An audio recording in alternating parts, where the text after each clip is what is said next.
I was wondering in my mind there how the nature of power as exercised in the British Empire came to be. And I suppose as someone who is an Anglican priest and knows a lot about the history of these British Isles, is in my mind, I was thinking, okay, we've got a very long history, which people say particularly started to bud when the Anglo-Saxons came here and set up this kind of free and easy government in some respects, and a relative liberty amongst peoples, and that started to spread amongst the Celtic fringe and what have you.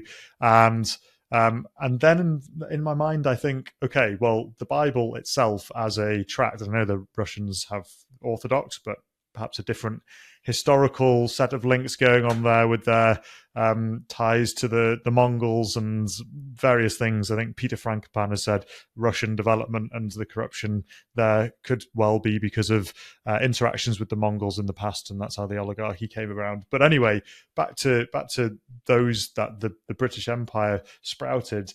Thinking about our developmental history, you then got the Bible, which is effectively the only book in which, or at least at that time, where those in the positions of power were being criticized, and it was being logged, and it was being celebrated, and that was a total inversion of, I suppose, the antique world. And so, do you think, I'm picking up on your point here about how people could be fiercely critical of colonial government, that didn't happen everywhere. Is that because of the things that I raised, or do you think there's something else behind it that made the British colonial governors stay their hands in the face of criticism from their subjects? That's a really interesting question, John. So there's certainly a long biblical tradition of skepticism or criticism of royal monarchical power. And so the ancient Hebrew prophets would often be fiercely critical of the abuse of power, not just by rulers, but also by the rich. Did that influence those who administered the British Empire? Yes, I think it did. And it came to influence the notion that those who have power have it for public service, for the service of the whole public, and that would be connected with the gradual taming of monarchical power in the history, particularly of England. We all know my generation all learned in school. I'm not sure young generations learn this anymore. That the constitutional development here in England and Scotland and Britain, whereby yes, the king becomes increasingly accountable to and controlled by Parliament. In the medieval period, French observers were astonished at the extent to which the English king was limited by his council. Now, of course, the council gradually expanded. Initially, it was just lords, then it was lords and commoners. Commoners would be merchants.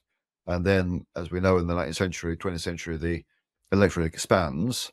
But even in medieval times, the sense that the king was not absolute. And on the two occasions in the history of England when kings tried to become absolute, most famously in the case of Charles I, he lost his head, and then James II tried to emulate that and lost his throne.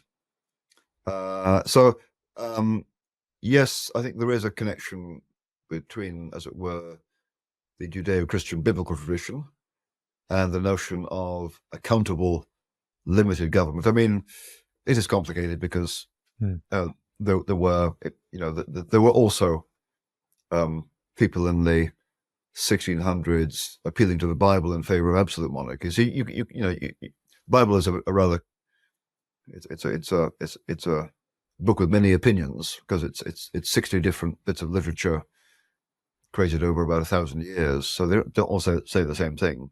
But there is certainly a strong stream there. And I mean, for example, just in terms of a kind of institutional connection, up until the reign of William III, on Maundy Thursday, where the practice was that the monarch would get on his knees and wash the feet of a number of his subjects in imitation of Jesus.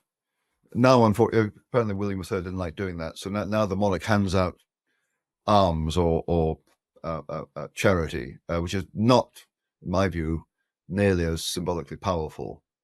But and also in the coronation service. I mean, one reason why I'm in favor of the monarchy as we now have it is that I do think it's very symbolically healthy that the head of state, when receiving the symbol of his or her authority in the form of the crown, does so on her knees or sitting.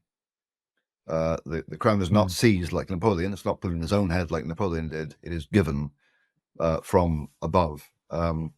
So the monarch is himself subject to a higher authority and is not absolute. So I think there is certainly a connection between biblical Christian tradition and that development of the limited executive, and therefore space for criticism of it.